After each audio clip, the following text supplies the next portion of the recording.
반갑습니다. 네. 예, 자, 우리 부동산 공시법입니다. 11월, 12월 입문 강의입니다. 자, 11월, 12월 강의는 편하게 들으시는 겁니다. 그죠? 편하게 들으시면 돼요. 11월 달 너무 눈에 불 켜고 공부하시면 나중에 힘들어서 체력이 못 뱉어주니까 11월, 12월은 편하게 들으십니다. 그리고 11월, 12월 달에는 진도 상관없이, 양해 상관없이, 깊이 상관없이 일단 용어를 익히고 그리고 이런 제도가 왜 생겼는지 그 틀만 잡을 거야. 그래서 시험에 자주 나오느냐 자주 안 나오느냐와는 전혀 관계없습니다. 다만 이 틀을 알아야 여러분들이 앞으로 공부하는데 도움이 될 수 있는 부분, 그 부분들 중심으로 할 겁니다. 그리고 실제로 시험에 나오는 부분은 1, 2월 달 가서 시작이 될 거예요. 자, 그러면 11, 12월 입문 강의입니다. 그러다가 1월, 2월 들어가면 기본 강의하고 시작됩니다. 기본 강의. 여기서 시험에 나오는 부분을 본격적으로 다루기 시작할 겁니다. 그래서 우리 부동산 공시법이라는 법이 이만한 양을 가지고 있다면 11월, 12월에 하는 부분은 요 앞부분이에요. 그런데 이 앞부분은 시험에 바로 나오는 파트는 아니고 시험과 연관해서 반드시 알아야 될 부분들을 설명을 드리는 겁니다. 그리고 1월, 2월 들어가면 여기에 기본 강의가 시작돼요. 그리고 기본 강의에서 시험에 나오는 부분들이 이제 본격적으로 다뤄집니다. 그리고 3, 4월 달에 심화 강의가 들어가죠. 그래서 기본 강의와 심화 강의. 요 1, 2, 3, 4월 과정이 우리 시험 공부에서는 가장 핵심들이다. 해서 이론 공부하는 가장 핵심이라고 생각하시면 돼요. 그리고 3, 4월을 넘어서 이제 5, 6월 달, 7, 8월 달, 9, 10월 달 들어가면 이론을 다진 이론을 문제풀이 하면서 또 다지고 또 다지고 또 다지는 과정이에요.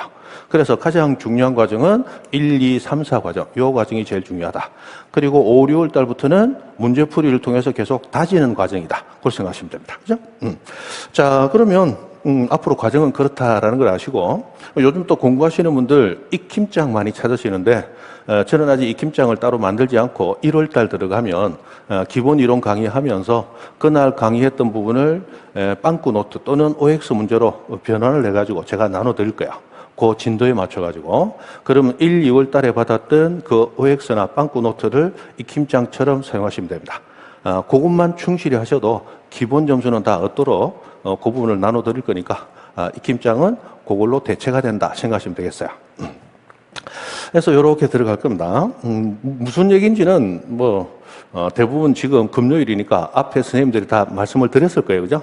그리고 1차, 2차 나눠가지고 어떻게 돼 있고 세법 강의 들으셨으니까 공시법과 세법은 한 과목이다라는 것도 설명을 들으셨을 거고. 그죠? 그래 됩니다. 자, 그러면 우리는 부동산 공시법을 공부합니다. 이 부동산 공시법하고 부동산에 관한 세법하고 합쳐서 한 과목이다. 그죠? 그래서 부동산 세법에서 16문제가 나오고 부동산 공시법에서 24문제가 나옵니다. 그런데 이 부동산 공시법은 다시 두 개의 법으로 구성이 되어 있어요. 그래서 우리 공간정보의 구축 및 관리에 관한 법령이라고 굉장히 긴 이름으로 되어 있는데 그냥 줄여서 지적법 이렇게 부를 겁니다. 이 지적법이라는 법에서 12문제가 나오고 부동산 등기법이라는 법에서 12문제가 나옵니다. 그래서 우리는 이 두 개의 법을 공부하는 거다. 그것이 공시법이다라고 생각하시면 되겠어요. 여러분 부동산 공법은 6개의 법으로 구성이 되어 있죠. 공시법은 2개의 법으로 구성이 되어 있습니다. 해서 이걸 공부할 건데 그러면 처음 공부하시는 분들은 부동산이 뭐고 공시가 뭐고 법이 뭐냐 이제 이런 거 이 기본적인 개념을 모르고 있으면 나중에 심화학습 들어가서 공부하는데 무리가 따른다는 거예요. 그래서 가장 기본적인 얘기들을 드립니다. 그런데 지금 이 기본적인 얘기들, 이 부동산에 대한 얘기가 우리 공시법 시험에 나오느냐? 안 나와요. 안 나오는데 이 개념을 알아야 공부하는 데 도움이 된단 말이에요. 그래서 설명을 드리는 겁니다. 그죠? 자, 부동산하고 나왔어요. 부동산. 우리 법이 만들어지는 과정은 인류의 역사하고 이렇게 맞물려 있습니다. 그죠? 그래서 예전에 개인과 개인이 살아가면서 만인에 대한 투쟁을 하는 시대에는 법이라는 게 없어요. 그러나 힘 있는 자가 옆에 부족들을 통합을 하면서 그룹이 이루어지면 그 그룹의 질서 유지를 위해서 규칙이 만들어져요. 그러다가 그 그룹이 국가라는 강대한 통치력을 가지게 되면 법이라는 이름으로 강제성을 가진 규칙이 만들어지게 됩니다. 그래서 법이 만들어지는데 그 법에 의해서 모든 것이 이제 규율이 되는 그런 사회가 바로 국가사회예요. 그죠? 그런데 그 법이 만들어질 때 가장 기본적으로 핵심적인 법이 뭐냐? 민법이라는 법입니다. 민법.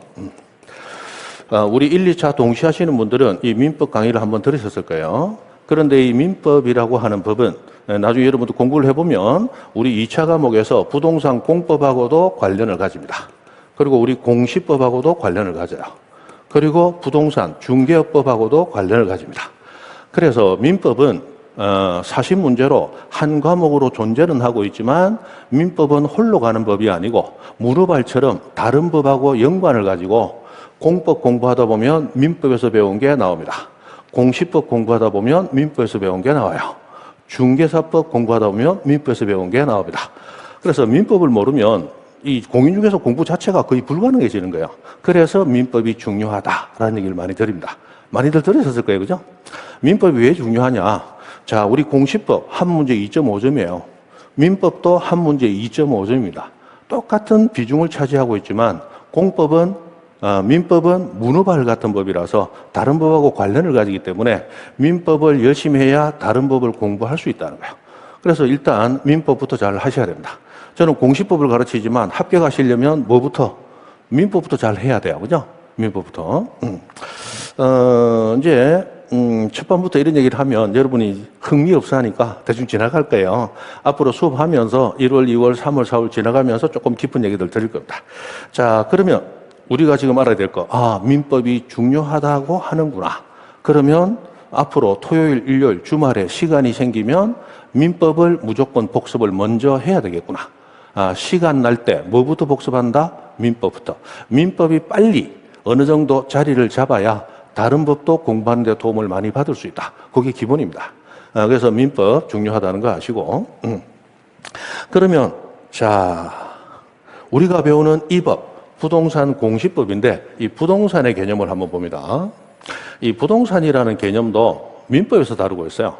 그런데 이 민법이라는 법은 사람 민자죠. 이게 이제 옛날에는 백성 민자라 해가지고 백성이라는 개념은 이 왕조 시대에 쓰던 개념이라 좀 안 맞다. 해서 이제 국민들 사이에 거래를 다루는 법이다라고 되어 있는데 인류가 만들어서 법이 만들어지면서 가장 먼저 만들어진 거래를 규율하는 법이 민법이라는 법이에요. 그래서 민법이 생기고 다른 법들이 생기게 되는데 이 민법에서 썼던 용어들을 다른 법들은 가져가서 쓰게 됩니다. 그래서 민법을 공부해서 민법이 얘기하는 바를 알면 그 다음 다른 법을 공부할 때 굉장히 수월하다는 거야. 그래서 저도 예전에 법을 전공을 했지만 법 전공할 때 민법 교수님이 이런 얘기를 하셨어요. 민법을 공부하고 나면 다른 법은 안 배워도 반은 배운 것과 같다. 왜? 용어를 알고 문장을 이해할 수 있으니까. 그래서 민법만 알면 다른 법은 안 배워도 반은 배운 것과 같다 할 정도로 민법이 가장 기본이 되는 법이라는 거예요. 그래서 민법 공부 열심히 하셔야 돼요. 그죠? 그래야 합격할 수 있다는 거예요. 자, 그런데 이 민법이 최초로 생겨가지고 이 민법이 여러 가지를 규율하는데 이 민법은 세상 만물을 두 가지로 나눕니다. 뭐로 나누냐? 나누는